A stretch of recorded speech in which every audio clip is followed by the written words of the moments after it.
먼저 선포합니다.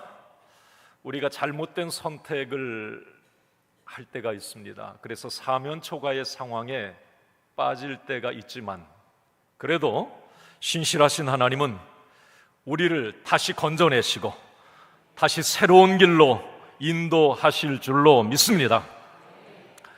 오늘도 여러분 말씀 듣기 전에 이런 확신을 갖고 말씀을 들으셨으면 좋겠어요. 한번 따라합시다. 하나님은 나를 사랑하시고 나를 위한 놀라운 계획을 가지고 계십니다. 아멘입니까? 이 확신을 갖고 오늘 말씀을 들었어요. 우리는 살면서 실수할 수 있습니다. 넘어질 수 있어요. 그래서 사면초가의 상황에 빠질 수 있어요. 그 상황에 하나님은 그냥 너 내버려 두고 죽게 놔두는 게 아니라 신실하신 하나님은 개입하십니다. 오늘 이 장면을 우리가 말씀을 통해서 함께 살펴보도록 하겠습니다. 스티븐슨이라고 하는 작가가 쓴 지킬 박사와 하이드, 워낙 유명한 소설입니다. 두 얼굴의 사나이, 한쪽은 지킬 박사, 한쪽은 무서운 하이드. 저 소설입니다. 그런데 저 지킬 박사와 하이드라고 하는 소설은 허구인 소설이지만 스티븐슨은 당시의 실제 인물을 바탕으로 저 소설을 썼다고 하는 사실입니다. 이제 지워주셔도 될 것 같아요. 저 소설의 배경이 된 주인공은 누구였느냐면 윌리엄 브로디라고 하는 사람입니다. 이 브로디라고 하는 사람은 당시에 영국의 시의원이었습니다. 그리고 자산가였어요. 좋은 일들을 참 많이 하는 사람입니다. 그리고 그는 특별한 장인이었는데 금고를 고쳐주는 장인이었습니다. 낮에는 시민의 존경을 받고 또 시민들의 어떤 그 금고를 고쳐주는 일을 하고 또 자선 사업을 하면서 신사적으로 아주 살았던 멋진 사람. 그러나 놀라운 것은 밤에는 돌변합니다. 도박꾼. 낮에 고쳐준 부유층 금고 열쇠를 미리 복사해 놓았다가 도둑질을 하고 급기야 살인까지 저지르는 아주 흉악무도한 사람. 그 사람은 낮에 존경받는 시의원, 자선사업가, 그 사람 브로디였습니다.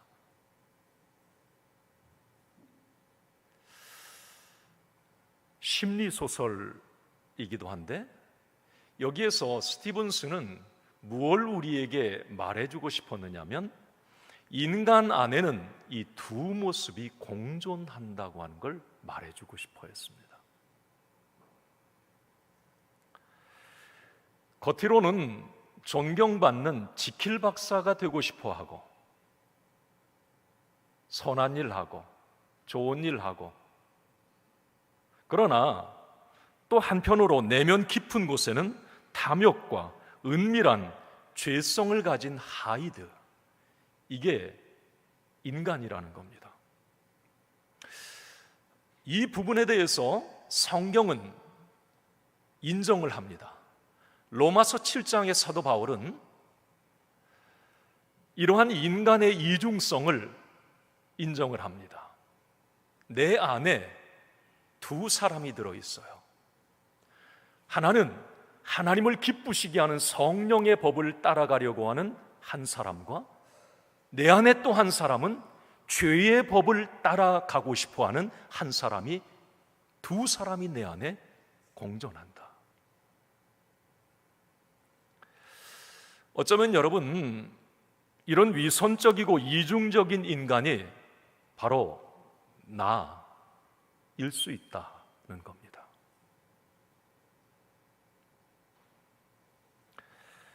위기 앞에서, 현실의 벽 앞에서, 내 욕심과 기준 앞에서 우리는 너무나 쉽게 색깔을 바꾸며 살아가기도 합니다.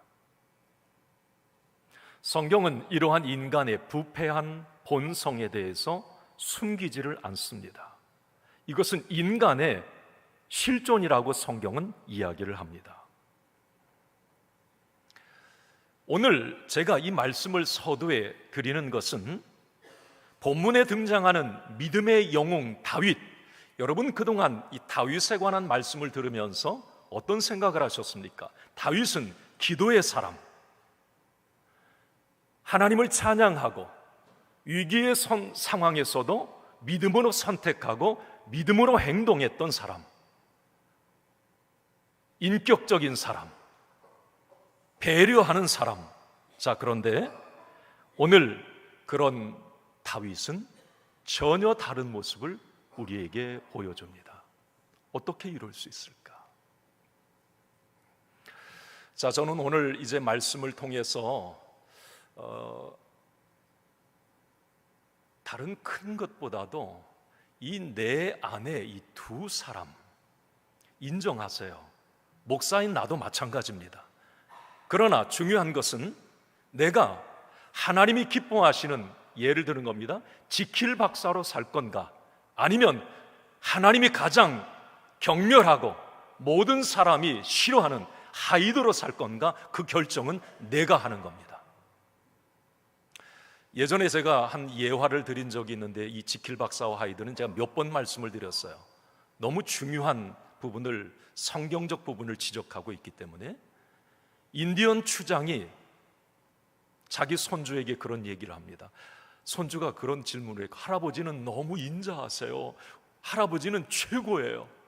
그때 그 인디언 추장 할아버지가 자기 손주에게 한 말이에요. 아니다, 내 안에는 늑대와 여우 두 마리가 항상 싸우고 있다. 그러니까 이 손주가 가만히 듣다가, 아니 그러면 누가 이겨요? 두 마리 중에? 그때 이 인디언 추장이 한 유명한 말은 바로 그거였습니다. 내가 먹이를 주는 놈이 이긴다. 여러분, 우리는 지킬 박사와 하이드, 이중성을 가지고 교회의 생활을 하고 믿음 생활을 하고 세상의 생활을 합니다. 자, 그러나 나는 하나님이 기뻐하고 모든 사람에게 존경받는 사람으로 살 수도 있고요, 하나는 어떻게 저 사람이, 저 선한 사람이 저렇게 악한 사람이야? 이런 말을 들으며 살 수 있습니다. 자, 어떤 삶을 선택하는가, 그건 나에게 달려 있습니다. 자, 오늘 우리는 어떻게 이제 내일부터 한 주간 직장과 일터에서, 가정에서 어떤 사람으로 살 것인가, 이 부분을 고민하면서 오늘 다윗이 우리에게 거울이 됐으면 좋겠습니다. 자, 오늘 이제 우리 29장 말씀, 사무엘상 29장을 보셨는데, 사무엘상 27장, 28장, 29장 세 장은 다윗이 블레셋 망명했을 때의 일을 다루고 있습니다. 블레셋 망명기입니다. 어떻게 보면 다윗의 인생에서 가장 어둡고 침체했던 순간이기도 합니다. 우리가 지난 시간 말씀을 나누었어요. 다윗은 이제 끊임없이 이 사울의 추격에 의해서 더 이상 자기 나라 안에는 도망갈 곳이 없습니다. 이제는 모든 사람들이 다윗 잡기에 혈안이 되어 있었어요. 다윗은 숨을 곳이 없습니다. 결국 다윗은 하나님의 사람으로서 하지 말아야 될 선택을 하고 맙니다. 그것은 바로 원수의 나라, 불신앙의 땅인 블레셋으로 망명을 해버리는 겁니다. 다윗은 더 이상 사울의 두려움을 이기지 못해서 블레셋 망명이라고 하는 악수를 둔 겁니다. 자, 오늘 이제 우리 본문은 아니지만 27장부터 이 블레셋 망명기가 이어지는데 한번 두루두루 우리가 말씀을 살펴보면서 오늘 말씀을 좀 이어가도록 하겠습니다. 사무엘상 27장 1절 말씀에 보면 이렇게 기록을 하고 있습니다. 같이 읽습니다. 다윗이 그 마음에 생각하기를 내가 후일에는 사울의 손에 붙잡히리니 블레셋 사람들의 땅으로 피하여 들어가는 것이 좋으리로다. 사울이 이스라엘 온 영토 내에서 다시 나를 찾다가 단념하리니 내가 그의 손에서 벗어나리라 하고. 여기서 여러분 좀 다른 색깔 글씨, 다윗이 그 마음에 생각하기를 그래요. 이전까지 다윗은 항상 삶의 전환점에서 꼭 튀어나오는 말이 뭐였느냐면 다윗이 여호와께 물어 이르되 이랬습니다. 그런데 오늘 다윗은 다른 표현을 하고 있습니다. 다윗이 그 마음에, 자기 마음에 생각하기를, 하나님께 묻고 움직였던 다윗이었습니다. 자, 그러나 오랜 생활, 이제 오랫동안 도피 생활을 해왔던 다윗은 어느 순간 지쳐버렸어요. 번아웃 돼 버렸습니다. 그래서 이제 지칠 대로 지쳐있던 다윗, 영적으로 많이 무너져 있던 다윗은 급기야 중요한 선택의 상황에서 자신의 생각과 계산으로 선택을 해버리고 맙니다. 그것이 블레셋 망명이었습니다. 이 블레셋 망명은 사울의 추격에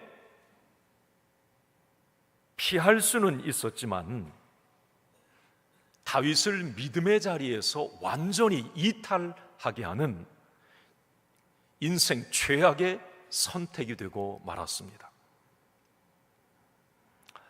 자, 여러분, 오늘 저는 다윗 이 부분 한 부분을 묵상하면서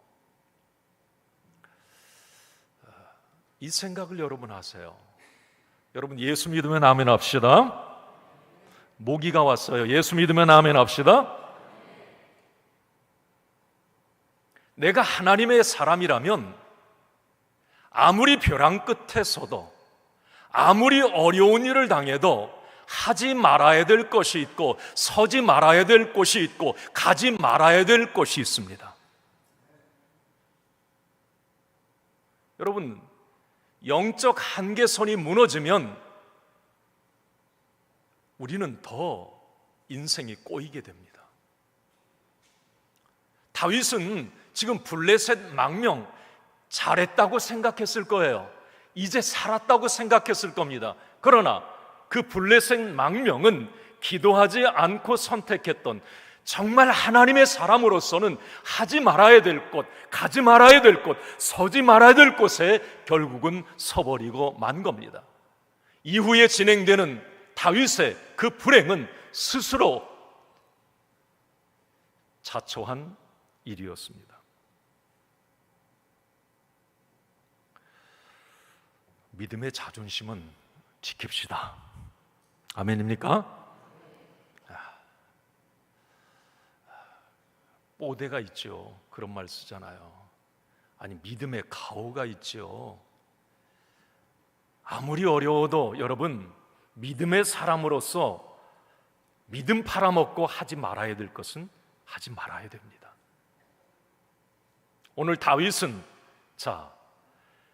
그 마음에 한편으로는 하나님을 찬양하고 기도하고 예배했던 영적인 사람, 한편으로는 죄악의 불신앙의 땅, 정말 하지 말아야 될 것을 해버린 사람, 그 다윗의 모습입니다. 이것은 우리의 모습일 수도 있다고 하는 걸 생각하고 여러분 말씀을 들으셔야 합니다.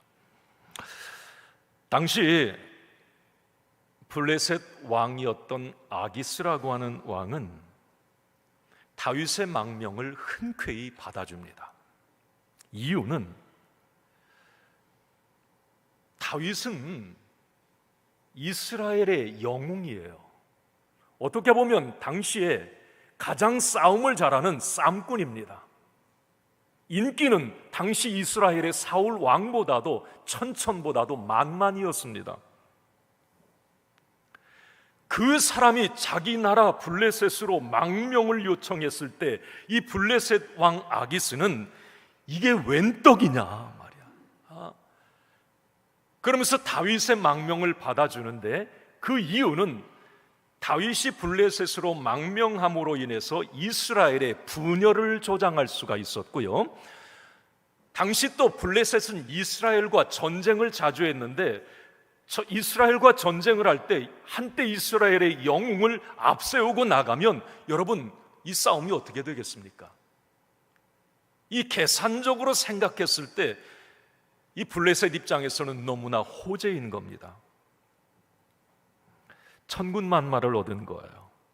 겉으로 보기에는 서로에게 윈윈인 것처럼 보였습니다. 다윗은 피난처를 얻고 블레셋은 용병과 이제 이스라엘을 이길 수 있는 기회를 얻은 거예요. 자, 그러나 실상은 이게 이제 두 사람에게 불행의 서막입니다.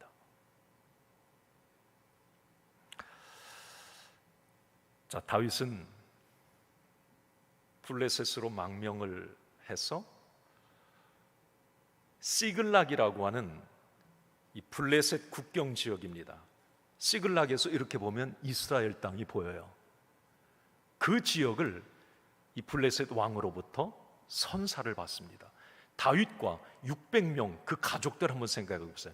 그 많은 사람들이 그 시글락에 이제 주거지를 마련하고 지내게 되는 거예요. 자, 그런데 여러분 한번 생각해 보세요. 블레셋에서 식량이나 이런 어떤 자원을 전혀 주질 않았어요. 그럼 뭐라고 그러냐면 니들 스스로 알아서 자급자족해라. 그러니까 다윗 입장에서는 어떻게 해야 됩니까? 이제 주변 부족들을 약탈하는 일을 해야 되는 거예요. 그러니까 다윗은 틈만 나면 약탈을 하기 시작을 했습니다. 정말 어떻게 다윗이 저렇게 변했지? 다윗은 블레셋에 있는 동안 약탈자, 두목 그 이상도 이하도 아니었습니다. 다윗이 이렇게 보낸 세월이 1년 4개월이었습니다. 블레셋에서 그렇게 지낸 세월이. 사무엘상 27장 6절 7절에서는 이렇게 말씀하고 있습니다. 읽습니다. 아기스가 그날에 시글락을 그에게 주었으므로 시글락이 오늘까지 유다 왕에게 속하니라. 다윗이 블레셋 사람들의 지방에 산 날수는 1년 4개월이었더라. 16개월 동안 블레셋 땅에 이제 지내게 되는 거예요. 그런데 여러분, 자, 이제 1년 4개월 동안 블레셋에서 지낼 동안에 다윗은 육체적으로는 안전했습니다. 누가 쫓아오는 사람도 없고, 사울도 다른 나라니까 올 리도 없고, 블레셋 왕 아기스도 다윗에게 잘해주고. 그러나 영적으로 이게 중요한 겁니다. 영적으로 다윗은 완전히 병들어 가고 있었습니다. 블레셋은 다윗에게 영적 암흑지대였습니다. 보세요. 블레셋에서 1년 4개월 동안 정말 매일매일 예배했던 예배자 다윗이었습니다. 그는 늘 예배를 그렇게 드리는 걸 좋아했어요. 여러분들도 그러시기 바랍니다. 오죽하면 여러분 시편 말씀에 예배자 다윗이에요. 예배. 하나님도 사도행전에 보면 그 예배를, 다윗의 예배를 보고 싶다고 할 정도로 얼마나 순수하게 하나님을 예배했던 사람인지 모릅니다. 그 예배자였어요. 그런 다윗, 여러분, 다윗은 찬양의 전문가였습니다. 찬양대를 만들고요, 수천의 찬양대를 세워서 하나님을 찬양하는 일의 대가였습니다. 우리가 말씀을 나누었지만 기도하는 사람이었어요. 자, 그러나 그런 다윗이 영적 암흑지대 블레셋에 들어가면서 1년 4개월 동안 예배가 중단되고 기도가 중단되고 찬양이 멈춰버렸습니다. 그래서 여러분, 구약 학자들은 다윗이 블레셋 땅에 있는 1년 반 동안에 시편이 거의 하나도 쓰여지지 않았다라고 동일하게 이야기를 합니다. 얼마나 영혼이 메말라 갔는지를 알 수 있어요. 다윗도 이제 그 블레셋에서 살려고 발버둥 치다 보니까 자기도 모르게 점점 블레셋 사람으로 변해 갔습니다. 성경 사무엘상 27장에서 29장을 읽다 보면 다윗에게서 하나님의 사람의 냄새가 아니라 블레셋의 쾌쾌한 냄새가, 그 채취가 묻어납니다. 어떻게 다윗에게서 저런 모습이? 와, 저 하나님의 사람 맞아? 다윗은 변질되어 갔어요. 자, 우리도 여러분, 세상인 블레셋 세상에서 살아갈 때에 자칫 잘못하면 매 순간 성령의 임재 가운데, 하나님의 임재 가운데 우리가 살지 않으면, 하나님의 말씀을 붙잡고 살지 않으면 우리도 어느 한순간에 이렇게 블레셋의 냄새가 배어 들어와서 블레셋화되는 이런 일이 있을 수도 있다고 하는 겁니다. 이건 변질입니다. 다윗의 변질을 제가 예를 한번 들어볼게요. 어떻게 다윗이 바뀌었는지. 이건 우리의 모습 속에서도 나타날 수 있는 부분입니다. 첫째는 거짓말이에요. 진실한 사람이었던 다윗은 거짓말쟁이가 되어버립니다. 다윗처럼 그래도 진실한 사람이 없어요. 밧세바 사건, 자기가 위장하고 덮으려고 했을 때 그 나단 선지자가 와서 지적했을 때, 여러분, 역대 왕 중에 그런 왕 없습니다. 내가 하나님 앞에 죄를 졌다고 그 선지자 앞에 꼬꾸러져서 울었던 사람이 다윗이에요. 진실했습니다. 다윗은 비록 실수하고 넘어졌지만. 그런데 자, 오늘 이런 다윗이 거짓말을 계속합니다. 여러분, 거짓말도 한 번 하기가 어렵죠. 두 번, 세 번 하면 자기도 몰라요. 그냥 입에 툭툭 거짓말 나오는 거. 다윗이 그랬어요. 예를 들면 이겁니다. 이제 블레셋 그 시글락의 지역에 살면서 약탈을 하잖아요. 다윗이 자기 부대원들을 데리고 약탈을 하면 다윗은 이렇게 했어요. 그래도 나는 이스라엘 사람이야. 이제 속에 그런 마음이, 하나님의 백성이야. 평상시에 이스라엘을 괴롭혔던 주변 마을들, 부족들을 다 공격을 합니다. 그들을 약탈하는 거예요. 어떻게 보면 지금 블레셋 땅에 살고 있지만 그래도 자존심은 있어서 이스라엘 사람이다. 이스라엘을 적대하는 부족들을 이제 약탈을 하고, 블레셋 왕에게 가서는 뭐라고 얘기를 하냐면 이스라엘 지역을 가서 약탈해 왔다라고 얘기를 합니다. 블레셋 왕 입장에서는, 와, 저 다윗이 자기 동족 이스라엘을 가서 약탈해 왔다고? 와, 잘했다. 너는 분명히 이제 블레셋 사람이다. 이렇게 인정을 하기 시작하는 거죠. 사무엘상 27장 10절에 보면 이렇게 되어 있습니다. 읽습니다. 아기스가 이르되 너희가 오늘은 누구를 침노하였느냐 하니 다윗이 이르되 유다 네겝과 여라무엘 사람의 네겝과 겐 사람의 네겝이니이다 하였더라. 여러분, 유다 네겝, 여라무엘 네겝, 겐 사람 네겝은 유다 지역을 말해요. 이스라엘 지역을 말합니다. 그 지역 약탈했다라고 블레셋 왕에게 가서 얘기하는 거예요. 거짓말입니다. 그러니까 이제 이렇게 살기 위해서, 먹고 살기 위해서 거짓말 한 번 하고 두 번 하고, 자기 이익을 위해서 거짓말하다가 그 거짓말이 결국은 다윗을 막다른 골목으로 몰아넣게 됩니다. 그건 좀 이따 보시죠. 두 번째, 다윗이 변질된 부분은 이 부분이었어요. 폭력적인 사람이 된 겁니다. 다윗 이런 사람 아니에요. 아무리 자기 나라 도망 다닐 때도 배신을 하고 사울에게 밀고를 해도 그 사람들 건들질 않아요. 나발 아내가 와서 얘기를 할 때에 다 그 얘기 들어줍니다. 그런데 이렇게 인자했던 다윗은 폭력적인 사람으로 변합니다. 다윗은 약탈을 하면서 남녀를 불문하고 한 사람도 살려두지 않습니다.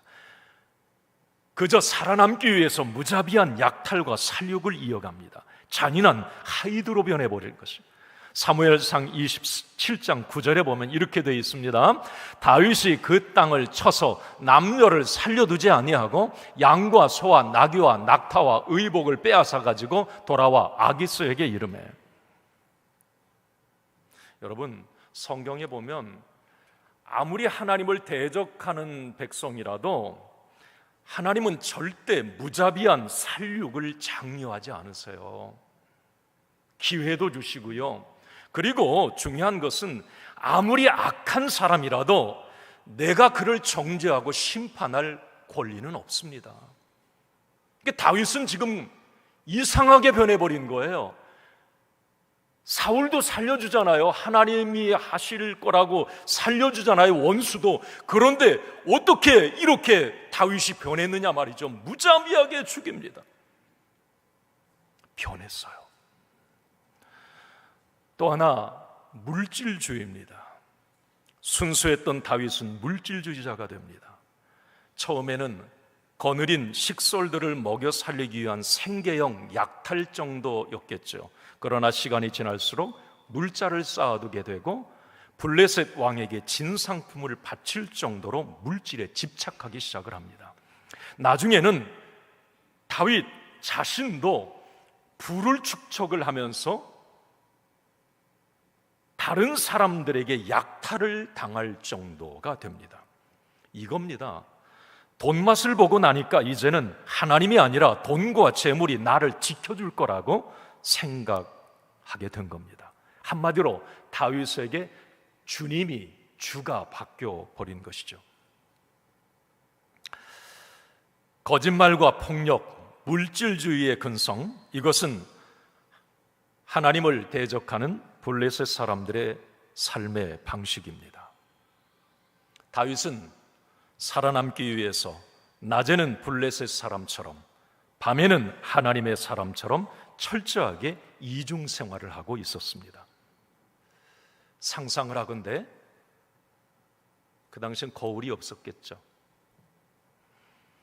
거울이 있었다면 다윗은 거울을 보면서 엄청나게 괴로워했을 겁니다. 나는 누구인가? 나는 지금 어디에 서 있지? 내가 왜 이렇게 변질되었지?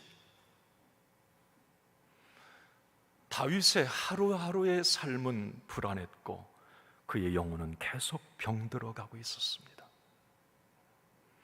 여기서 우리는 영적 교훈을 얻습니다. 우리 그리스도인들도 자칫 잘못하면 다윗이 되어버릴 수 있습니다. 세상 속에 살면서 살아남기 위해, 남들에게 뒤처지지 않기 위해 거짓말과 타협하고 폭력적인 경쟁에 뛰어들고 물질 만능주의에 빠질 수 있습니다. 주일날 교회에 오면 거룩한 지킬 박사인데 세상 블레셋의 한복판에 뛰어들면 잔인한 하이드로 살아갈 수 있습니다. 처음에는 살아남기 위해서 연기만 하던 것이 나중에는 진짜가 되어버리는 거죠. 자기도 모르게 블레셋의 괴물이 되어 가는 겁니다. 다윗, 그런 모습으로 변질되어 가고 있었습니다. 아픔이에요. 어떻게 저렇게 다윗이?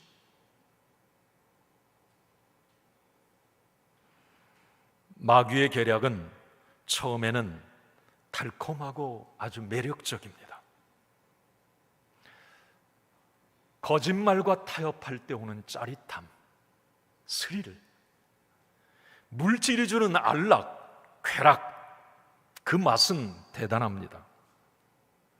그러나 그 끝은 거짓말과 폭력과 물질이 주는 이 쾌락의 끝은 결국 파멸과 저주, 우리를 더 벼랑 끝으로 내몬다고 하는 사실입니다.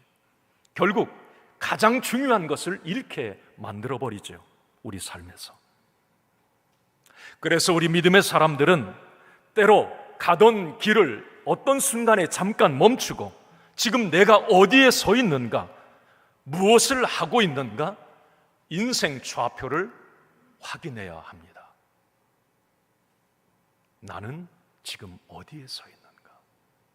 오늘 여러분 예배드리시면서 지난 한 주간 우리는 블레셋의 세상에서 그렇게 살았을 수도 있습니다. 자, 그러나 오늘 예배를 드리면서 우리는 그 인생 좌표가 과연 블레셋인 하나님이 기뻐하시는 곳인지 그걸 다시 확인하고 수정을 해야 합니다.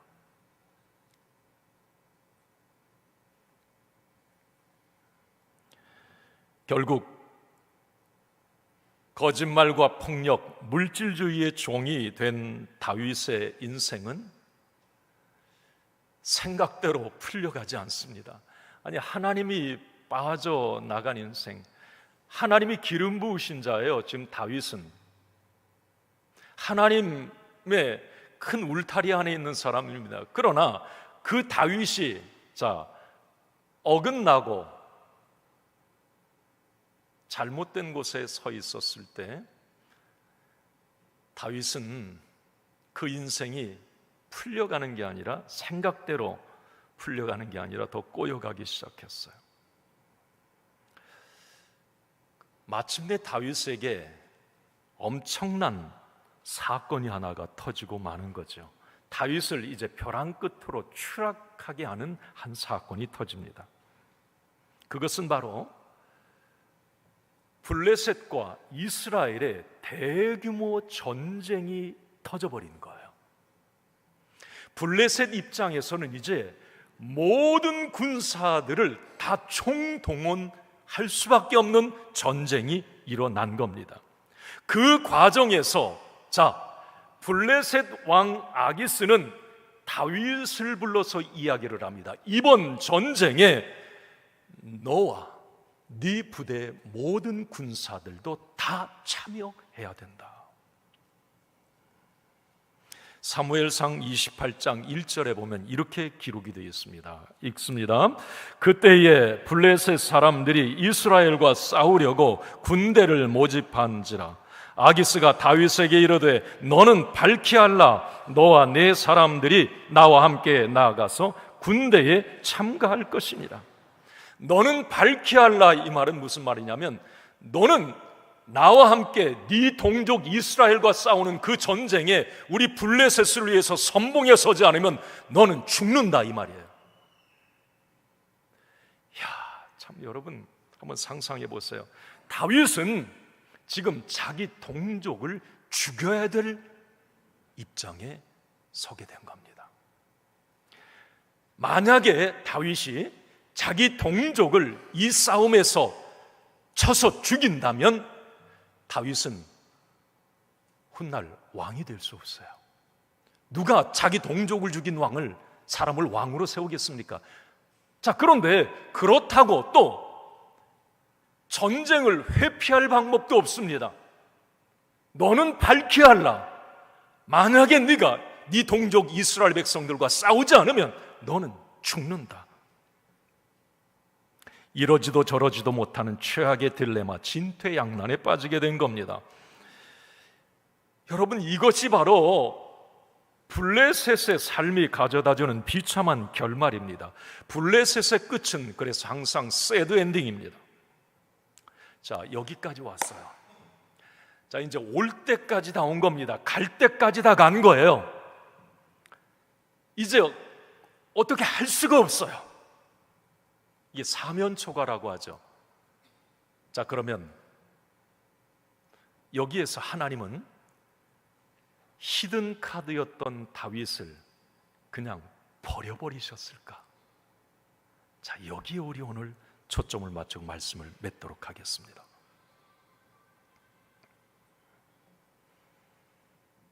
제가 그런 생각을 했어요. 말씀을 오늘 묵상하면서, 하나님은 우리가 때로 실수하고 잘못을 저질러요. 그 나의 연약함 때문이거든요. 네. 내 실수예요. 오늘 다윗도 마찬가지예요. 자, 그러나 내가 실수하고 내가 넘어졌을 때 우리 하나님은 그 일을 수습하시고 그 상황을 덮어주시며 그 수렁에서 우리를 다시 일으켜 세우시는 분, 그분이 내가 믿는 하나님이십니다. 할렐루야! 네가 잘못했으니까 너는 죽어 마땅해. 네가 잘못한 거잖아. 아니에요. 하나님은 우리에게 또다시 기회를 주십니다.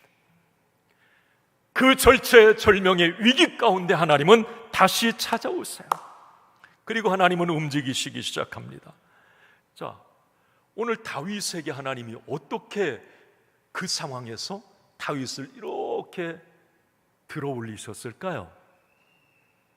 이건 하나님의 방법인데, 블레셋 왕의 출전 명령이 떨어졌습니다. 자, 다윗, 너 부대원들 600명 이상 앞세우고, 자, 네 동족과 전쟁, 자, 앞에 서.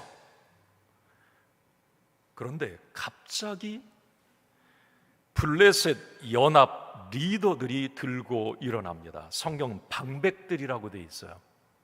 여러분, 당시 블레셋이라고 하는 나라는 5개의 이 나라들, 소나라들로 이렇게 연합된 나라예요. 그리고 그 5개의 도시의 최고 왕이 이 아기스라고 하는 왕이었고요. 근데 방백들, 리더들이 있는 거예요. 뭐 요즘 말하면 도지사들인가요? 그 사람들이 갑자기 다윗의 출전 명령 소식을 듣고 들고 일어났습니다. 아기스 왕에게, 당시 아기스 왕에게 격렬히 항의를 하며 다윗의 출전을 결사반대합니다. 29장 오늘 본문이에요. 4절을 한번 같이 읽습니다. 왜 어떻게 일어났는지. 시작. 블레셋 사람의 방백들이 그에게 노한지라. 블레셋 방백들이 그에게 이르되 이 사람을 돌려보내어 왕이 그에게 정하신 그 처소로 가게 하소서. 그는 우리와 함께 싸움에 내려가지 못하리니 그가 전장에서 우리의 대적이 될까 하나요. 그가 무엇으로 그 주와 다시 화합하리이까? 이 사람들의 머리로 하지 아니하겠나이까? 이 말은 무슨 말이냐면, 방백들이 그 왕에게 한 말이에요. 아니 왕, 저 다윗을 지금 선봉부대로 세우신다는 게 이게 지금 말이 됩니까? 만약에 다윗이, 아니 그래도 한때 이스라엘의 영웅이에요. 그런데 만약에 전쟁을 하다가 다윗이 헷가닥 마음을 돌려먹고 우리 블레셋을 공격을 하면 우리는 샌드위치로 그냥 전멸합니다. 아니 다윗을 어떻게 믿는다고, 지금 왕 앞에서 뭐 고분고분 잘한다고 다윗 마음이 완전히 돌아선 것 같습니까? 아니에요. 다윗 믿지 마세요. 이 이야기입니다. 결국 아기스 왕은 다윗을 선봉부대에서 빼내고 그 부하들이 출전하는 것을 포기합니다. 할렐루야! 갑자기 왜 할렐루야 했냐고요? 저는 이 타이밍에서 너무 감격했거든요. 제가 전달이 잘 안 돼서 그래요. 진짜 짜릿했습니다. 어떻게 저렇게 사람의 방법으로는 이게 할 수가 없어요.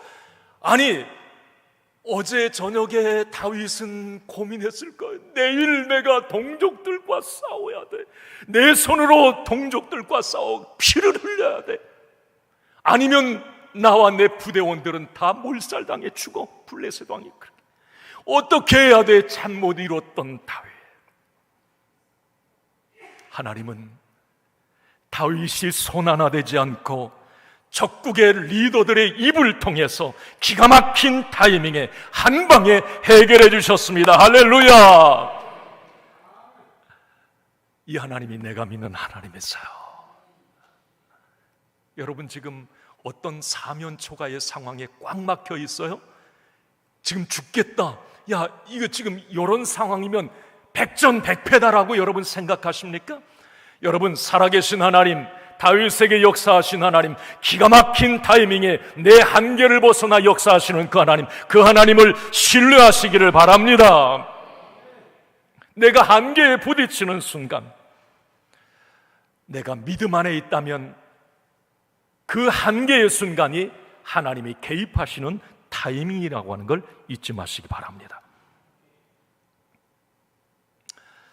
저는 오늘 이제 말씀을 맺으면서 여기서 영적 교훈 하나를 제 나름 발견을 했어요. 이 부분 말씀드리고 마칠게요. 아니, 다윗이 어쩌다가 자기 동족을 죽이는 일을 해야 되는가? 마귀는, 블레셋은 항상 영적으로 무너진 자들을 앞세워 하나님의 백성과 교회를 공격한다고 하는 사실입니다. 오늘 지금 영적으로 무너질 대로 무너졌던 다윗을 블레셋은 앞세웁니다. 하나님의 백성들을 공격해라. 피를 흘려라. 만약에 다윗이 제정신이었다면 영적으로 건강할 때는 도저히 상상할 수 없는 일입니다. 오늘날도 마찬가지입니다. 마귀는 영적으로 건강한 사람 절대 안 건드려요. 여러분, 믿음 생활 막 잘하고 내가 영적으로 건강해 있을 때는 마귀가 건들질 않습니다. 그러나 영적으로 침체되어 있어요. 오늘 다윗처럼 말이죠. 뭔가 내가 영적 암흑지대에 있을 때는 영락없이 마귀 블레셋은 그런 나를 앞세우기 시작합니다. 교회를 비판하고 교회를, 하나님의 몸된 교회를 분열시키는 도구로 사용을 합니다.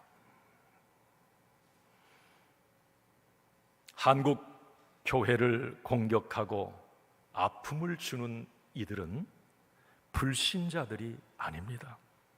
그들은 한때 예수를 잘 믿던 사람들이에요. 우리는 코로나 기간에 교회를 단합하고, 여러분 지금도 한번 보세요. 매스컴이나 이런 데 보면 교회를 공격하고 비난하는 사람들은 불신자들이 아닙니다. 불신자들은 마귀가 건드리지 않아요. 교회를 너무나 잘 알고 있는 사람들을 딱 다윗 앞세우듯이 앞세웁니다. 여러분, 이단에 저는 안 가봐서 모르겠습니다만 다녀오신 분들, 출장 갔다 오신 분들은 그런 얘기를 합니다. 이단에 가보니까 95%가 다 예수 믿는 사람들이에요. 한때 예수도 그냥 현찮게 믿었던 사람들이 아니야. 그 사람들이 이단에 나와 있어요. 그 이단들이 교회를 공격하고, 여러분, 교회를 이단들이 무너뜨리게 하는 체계를 세우는 것은 교회를 너무나 잘 알고 있기 때문에 그래요. 그 이단의 교회를 무너뜨리는 도구가 된 그 사람들은 영적으로 침체해 있을 때에 마귀의 도구가 되어 끌려간 겁니다. 신앙생활하면서 주변의 부정적인 이야기나 비난이 내 귀에 크게 들리기 시작한다면 그것은 교회의 문제이기 이전에 내 영적 건강에 적신호가 켜졌다고 하는 걸 잊지 마시기 바랍니다. 왜냐하면 믿음이 건강할 때는 그 소리가 전혀 들리지 않거든요. 아시겠습니까? 내 몸이 면역 체계가 약해 있을 때 감기도 걸리고 자꾸 병이 오는 거죠. 내가 건강할 때는 어떤 바이러스도 나를 무너뜨리지 못합니다. 영적으로도 마찬가지예요. 영적으로 내가 건강해 있을 때는 어떤 악한 바이러스가 영적으로 나를 무너뜨리지 못해요. 그러나 오늘 다윗이 무너졌을 때, 무너져 영적으로 바닥을 쳤을 때에, 예배가 사라지고 기도가 멈추고 찬양이 멈췄을 때에 그는 하나님의 백성들을 죽여야 되는 앞잡이가 되고 맙니다.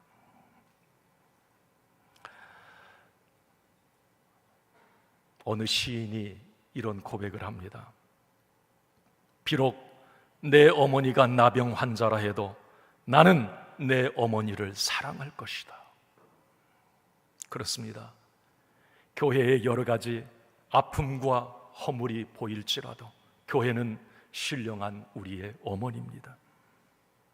우리는 교회를 아프게 하는 사람들이 아니라 눈물로 기도의 자리를 지키며 교회를 사랑하고 지켜내는 사람들이 되어야 합니다. 교회의 허물은 죄인된 부족한 우리 때문이지 교회의 머리 되신 예수님 때문이 아닙니다. 예수님은 언제나 완전하십니다. 그렇기 때문에 여러분, 교회는 언제나 소망이 있는 거예요. 교회에 물론 허물과 약함이 있지만 교회가 소망이 있는 것은 교회의 머리는 예수 그리스도이기 때문에 그렇습니다. 교회의 약점이 보이고 어떤 부분에 부족한 점이 보이거든 칼을 거두고 잠잠히 무릎을 꿇으십시오. 그럴 때 하나님은 하나님의 때에 하나님의 방법으로 반드시 교회를 고쳐나가시고 회복시켜 가십니다. 오늘의 결론입니다. 이제 말씀을 마치면서 지금 나는 어느 자리에 서 있는가? 혹시 영적 암흑지대인 블레셋의 한복판은 아닌가? 나도 모르게 거짓말과 타협하고 폭력을 휘두르며 물질의 노예가 되어가고 있지 않는가? 우리는 정신 바짝 차리고 그 자리에서 속히 돌아서야 합니다. 왜냐하면 블레셋은 푸른 초장이 아니라 밟으면 터지는 영적 지뢰밭이기 때문에 그렇습니다.